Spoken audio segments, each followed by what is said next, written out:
शेमुषी प्रथमो भागे नवम कक्षाया संस्कृत पाठ्यपुस्तकात् द्वितीय पाठ है स्वर्ण काके है।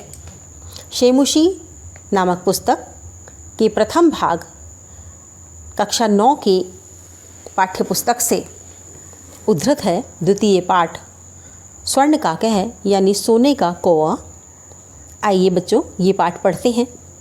प्रस्तुतो अयम पाठ है श्री पद्मशास्त्रिणा विरचितम विश्वकथा शतकम इति कथा संग्रहात् ग्रहीतो अस्ति। प्रस्तुत पाठ श्री पद्म शास्त्री द्वारा विरचित विश्वकथा शतकम इस कथा संग्रह से लिया गया है। अत्र विविध राष्ट्रेषु व्याप्तानाम, इसमें अनेक राष्ट्रों में प्रचलित शतम लोक कथानाम वर्णनम विद्यते।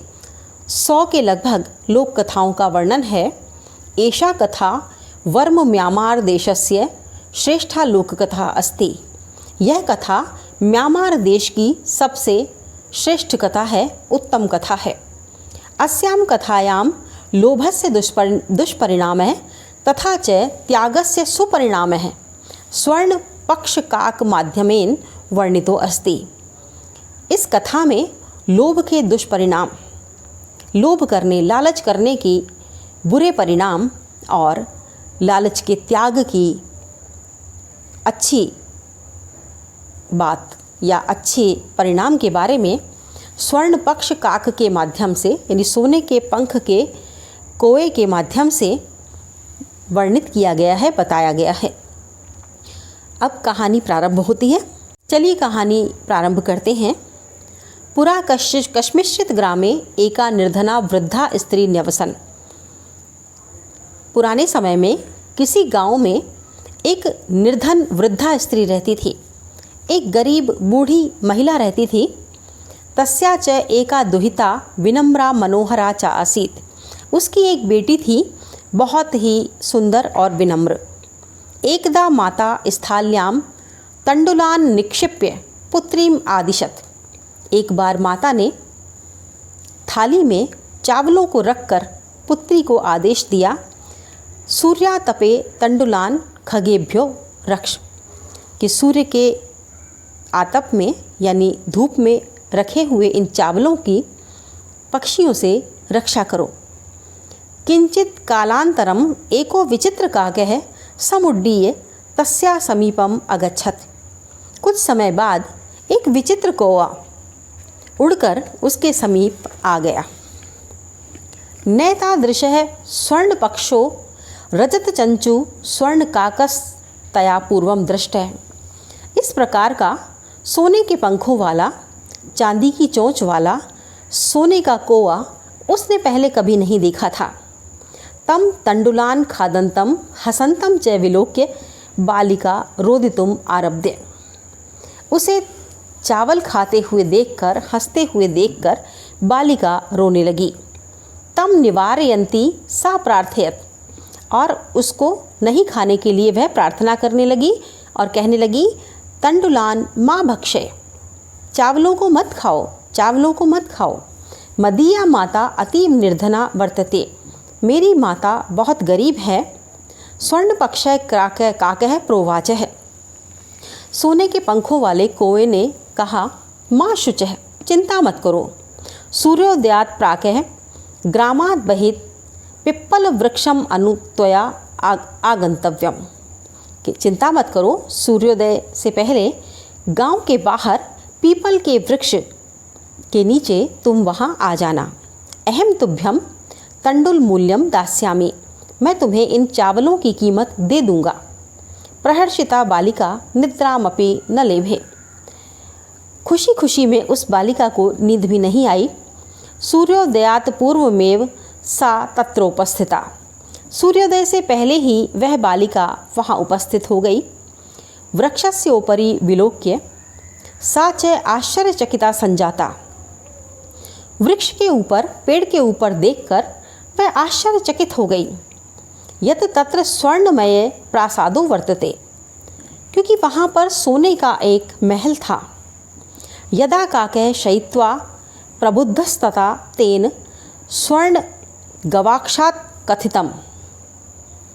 जब कौआ सोकर उठा, जागृत हुआ, तब उसने सोने की खिड़की को खोलकर कहा, हाहो बाले, तुम आगता?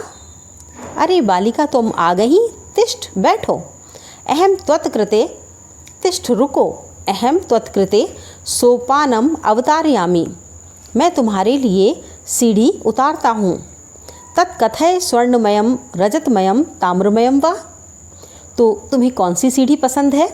सोने की सीढ़ी, चांदी की सीढ़ी या तांबे की? कन्या अवदत, कन्या ने कहा, अहम निर्धन मातु दुहिता अस्मि, मैं तो निर्धन माता की पुत्री हूँ। ताम्र सोपानेनेव आगमिष्यामि, तो तांबे की सीढ़ी से ही आ जाऊंगी। परम स्वर्ण सोपानेन सा स्वर्ण भवनम आरोहत, किंतु वह सोने की सीढ़ी से सोने के भवन में, सोने की सीढ़ी से चढ़कर सोने के भवन में गई। चिरकालम भवने, काफ़ी समय तक भवन में चित्र विचित्र वस्तूनि संचितानि दृष्ट्वा सा विस्मयम गता, काफ़ी समय तक भवन में चित्र विचित्र वस्तुओं को देखते हुए, आश्चर्यचकित कर देने वाली वस्तुओं को देखते हुए जो वहाँ पर सजी हुई थी, वह बहुत ही आश्चर्यचकित हुई। श्रांता ताम अवलोक्य काकः अवदत्, थक जाने के बाद वह उन्हें देखकर बोली, कौवे से बोली, पूर्वम लघु प्रातराशः क्रियताम वद त्वं स्वर्ण स्थाल्याम भोजनम करिष्यसि। तब उसे थके हुए देखकर कौवे ने कहा कि पहले नाश्ता कर लिया जाए, पहले कलेवा कर लिया जाए, प्रातराशम। वद त्वं स्वर्ण स्थाल्याम भोजनम करिष्यसि, क्या तुम सोने की थाली में भोजन करोगी? किम वा रजत स्थाल्याम उत ताम्र स्थाल्याम, या तुम चांदी की थाली में भोजन करोगी या फिर तांबे की थाली में? बालिका अवदत्, बालिका ने कहा, ताम्र स्थाल्याम एव अहम, तांबे की थाली में ही मैं भोजन करूंगी। निर्धना भोजनम करिष्यामि, कि मैं निर्धन बालिका हूँ तो तांबे की थाली में ही भोजन करूंगी। तदा सा आश्चर्यचकिता संजाता, तब वह और भी आश्चर्यचकित हो गई। यदा स्वर्ण काकेन, जब सोने के कौवे द्वारा स्वर्ण स्थाल्याम भोजनम परिवेशितम, जब सोने के कौवे द्वारा सोने की थाली में भोजन परोसा गया। न एतादृशम स्वादु भोजनम अद्यावधि बालिका खादितवती, इस प्रकार का स्वादिष्ट भोजन बालिका ने अब तक कभी नहीं खाया था।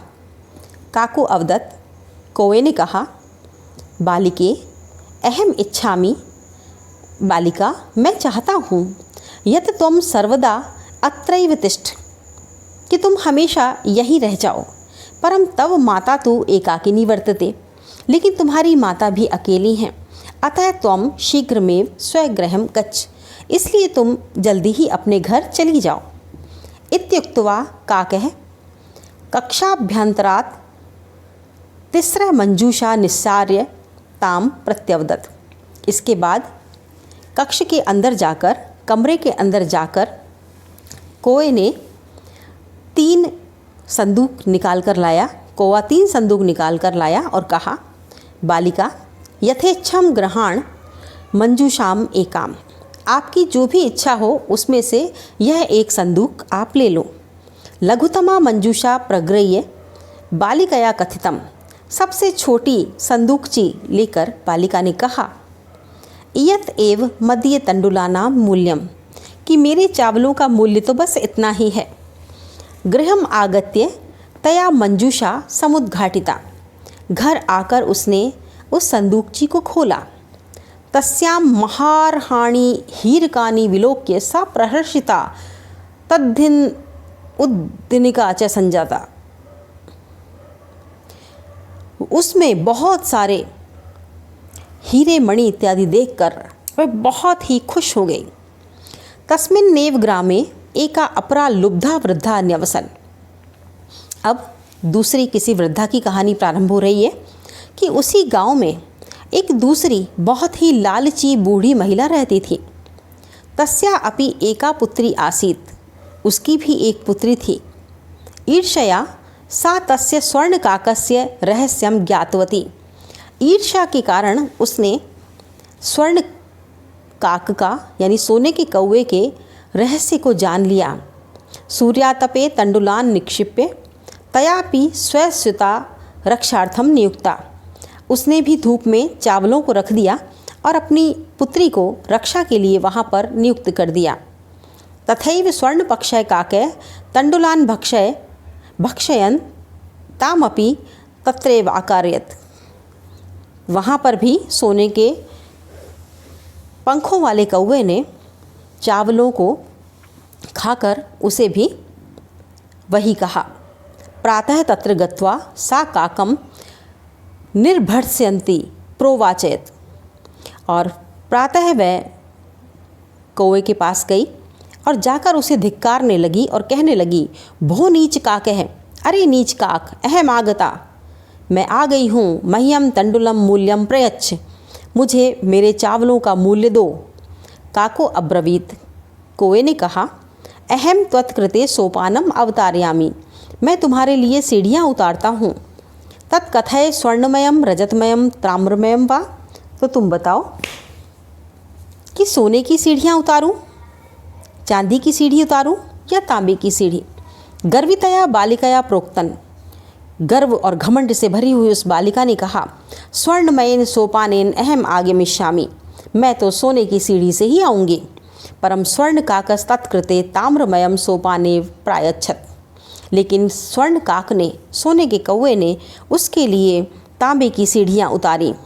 स्वर्ण काकस्ताम भोजनमपि ताम्रभाजने एव अकारयत। सोने के कौवे ने उसे भोजन भी तांबे के पात्रों में ही कराया। प्रतिनिवृत्ति काले स्वर्ण काकेन कक्षाभ्यंतरात तिस्र मंजूषा तत्पुरः समुक्षिप्ता। निवृत्ति काले, जाते समय सोने के कौवे ने कक्ष के अंदर जाकर, कमरे के अंदर जाकर 3 मंजूषाएँ निकाली, 3 संदूकचियाँ निकाली और उसके सामने रख दी। लोभाविष्टा सा बृहत्तमा मंजूषा गृहीतवती।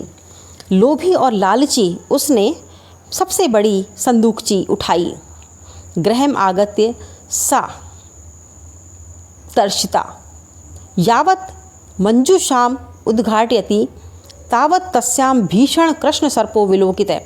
घर आकर जब उसने खुशी खुशी मंजूषा खोली, संदूकची खोली, तब उसने एक भयानक काले सांप को देखा। लुब्धया बालिकया लोभस्य फलम प्राप्तम। लालची बालिका ने लालच का फल प्राप्त कर लिया था। तदनंतरम सा लोभ है परित्यजत। और उसके बाद से उस लोभी बालिका ने लोभ करना छोड़ दिया।